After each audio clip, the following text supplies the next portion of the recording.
आज की वीडियो में हम बात करेंगे चेक के बारे में, यानी चेक जब बैंक से डिसऑनर हो जाता है तो उस पर क्या क्या कानूनी रास्ते मौजूद होते हैं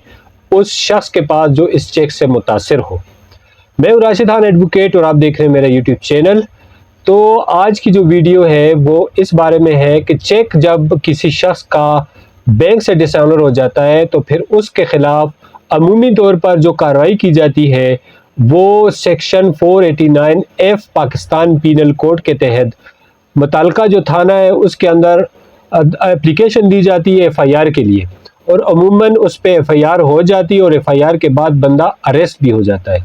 अगर वो BBA अपनी करवा लेता है बेल बिफोर अरेस्ट, तो उस सूरत में भी ज़्यादा चांस ये होते हैं कि उसकी बेल बिफोर अरेस्ट जो है वो कैंसिल हो जाती है और वो जेल चला जाता है।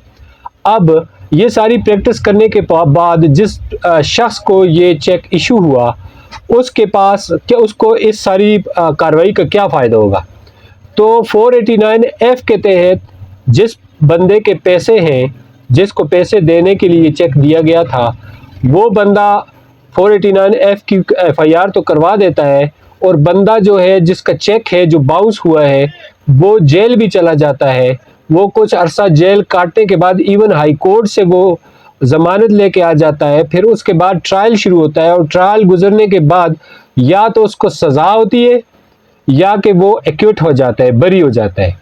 अब अगर उसको सज़ा हुई तो वो सीधा चला जाएगा जेल और या अपील में चला जाएगा, और अगर वो एक्विट हो गया तो फिर ये जो बंदा है जिसके पैसों पे उसने चेक दिया था इसके तो हाथ बिल्कुल खाली रह गए। और इन केस अगर उसको सज़ा हो जाती है कुछ अरसे के लिए तो उसकी जो प्रिंसिपल अमाउंट है जो उस चेक की मद में लिखी हुई है वो तो अपनी जगह पर ही बाकी रह जाती है। तो अब जो बोन ऑफ कंटेंशन थी, जो झगड़े की वजह थी, वो तो अपनी जगह ही है। जो पैसे उसने देने थे मुलज़िम ने वो तो अभी भी बकाया है। अगर वो 4 साल के लिए, 3 साल के लिए, 2 साल के लिए जेल चला जाता है तो जिसके पैसे रिकवर होने थे वो तो इस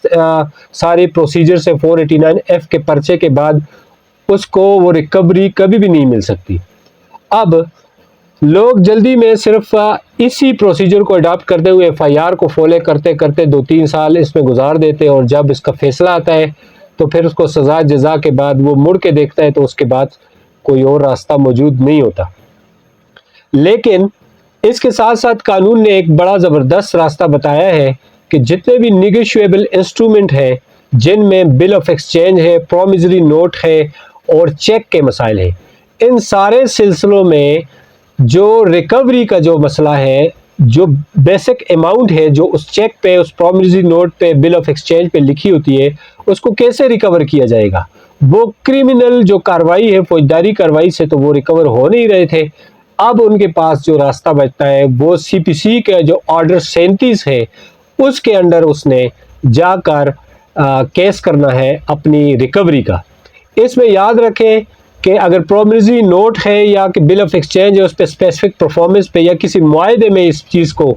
किया गया है, चेक के हवाले से सारी बात लिखी गई है, तो आपने स्पेसिफिक परफॉर्मेंस पे हरगिज़ नहीं जाना।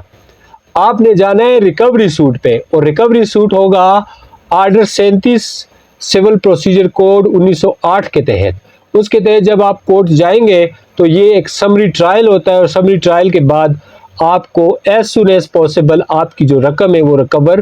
हो सकती है। अगर आप सिर्फ 489F के पर्चे के चक्कर में पड़े रहे तो आप इधर से जो रिकवरी सूट है उसमें टाइम बार्ड भी हो सकते हैं। तो इसलिए जैसे ही आपका चेक डिसऑनर हो या promissory note with in time हो तो आप 489F की जो कार्रवाई है, जो FIR है वो ज़रूर करें, लेकिन उसके साथ साथ ऑर्डर 37 का जो प्रोसीजर है वो है। ऑर्डर 37 का जो प्रोसीजर है वो यही है कि इसमें हाई कोर्ट को या कि सेशन कोर्ट को ये इख्तियार दिया गया है, वहाँ पे आप रिकवरी सूट डाल सकते हैं, और ये समरी ट्रायल होता है। अब इसमें एक स्पेसिफिक प्रोसीजर है समन भेजने का, और वो जो अपेंडिक्स B फॉर्म 4 पर इसका समन भेजा जाएगा, और जब डिफेंडेंट अदालत में हाजिर होगा तो आम सिविल